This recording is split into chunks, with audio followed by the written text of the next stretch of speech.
what the camera's about? Get up! Your wound still hurting? You put it like that on the plane, and I will personally rip it open. Do we understand each other? Good. Hey, let's go! Go on.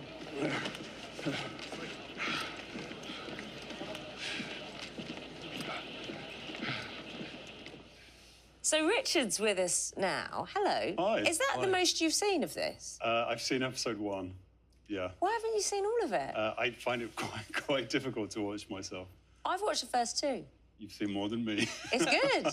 What happens? Can't wait to find out. What do you think of it? I mean, it looks like fun, but it's pretty much set in one place. Well, is. I'm only in episode 2, but... Yeah, it was one of the things that attracted me to the script, actually. I guess they refer to it as a locked room drama where you're kind of confined to this space. I've been on so many long-haul flights, and you do go into a kind of no man's land of what is going to happen during this sort of 12-hour flight, and a lot happens in this story. Are you a good flyer? I do a lot of work on an airplane, actually. I do a lot of writing.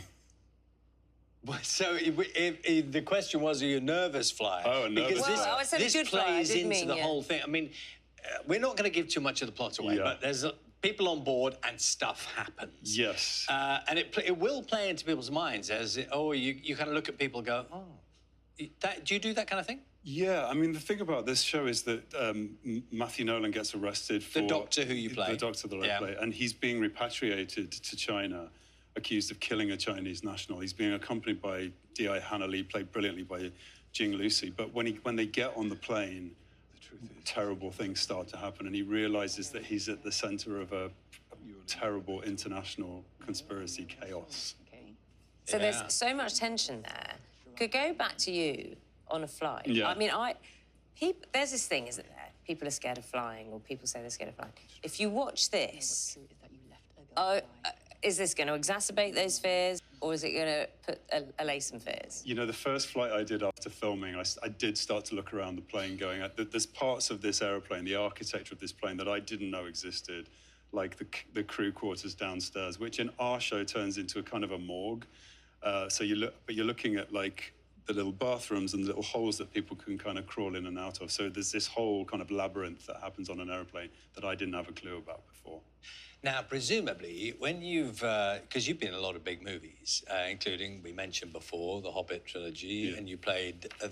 is it the King of the Dwarves? Thorin Oakenshield, yeah. Thorin Oakenshield. King of the Dwarves. Now, when you were flying out to New Zealand, presumably you go first class, do you? You kind of go first or business, yeah. You got a nice comfortable That's all right, seat. that's fine. And are you there on board with all the other stars? Do you go out as a group, like everyone goes together?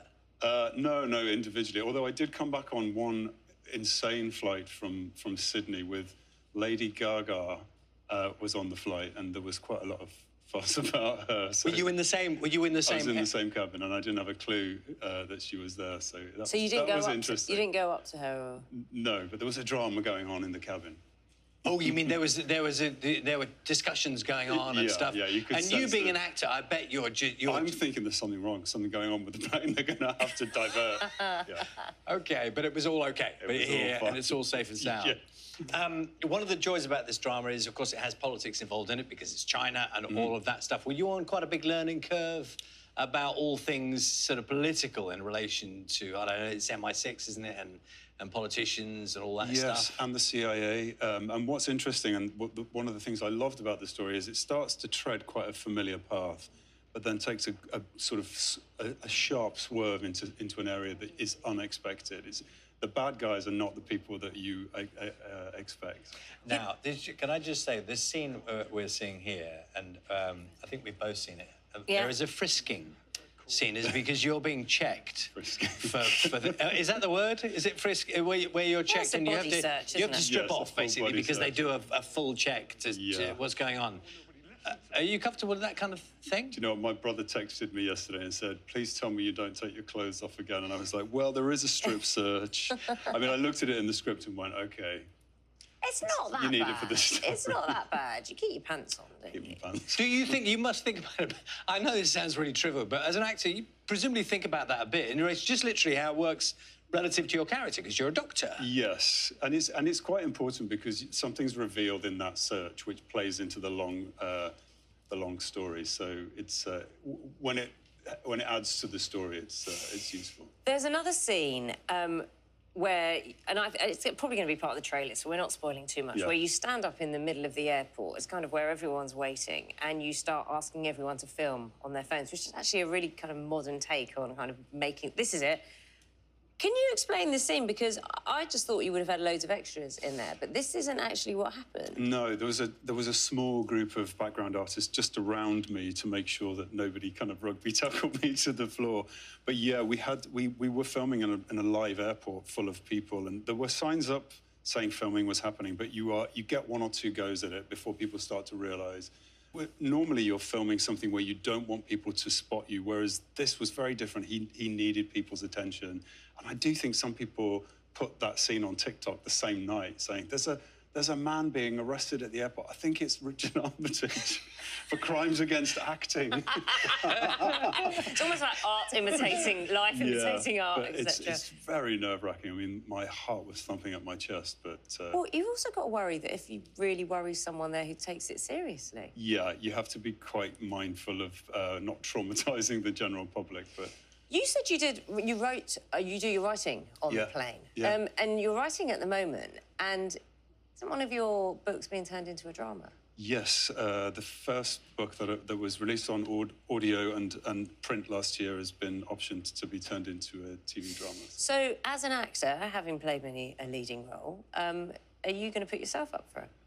I think it takes quite a long time for these things to happen, so I might well be too old to be in my own thing. But how long are you expecting it to take? It can take 5 to 10 years to get a piece into action. I might be retired by then. That's nice. You know, you're saying about getting recognised in that clip. Do people recognise you from your role in The Hobbit? No. That just doesn't. That never happens. No, and I think. So you look kind of familiar, can't quite place. Yeah, there was so much prosthetic and sort of wig, and obviously, he's a little chap. Shorter in stature, clearly. Yeah, so I think they recognise my voice probably more than my face. But no, this was... Happy memories looking back at that? Incredible, life-changing. Yeah, I never thought somebody like me from where I came from would get to be in such a huge franchise. How tall are you? 6'3". So when you're filming these scenes and you're all supposed to be small, and there are some who are small, how did that work? Just very clever angles? Or... They actually made us a bit wider and bigger so that when we were shrunk, we didn't look like children. We looked like a different kind of race of being, because dwarves are a specific race. So, yeah, it was interesting. A lot of CGI. Lovely to see you here this morning. Thank you so much. Enjoy your next flight. Thank you. If this causes you problems next time you fly, it might. What can you say? That's drama for you. Yeah. Well, we're in safe hands. That's all I know. Yeah. Red Eye, it's called. It's on tomorrow, ITV1, 9 p.m. We will be back with the headlines very shortly.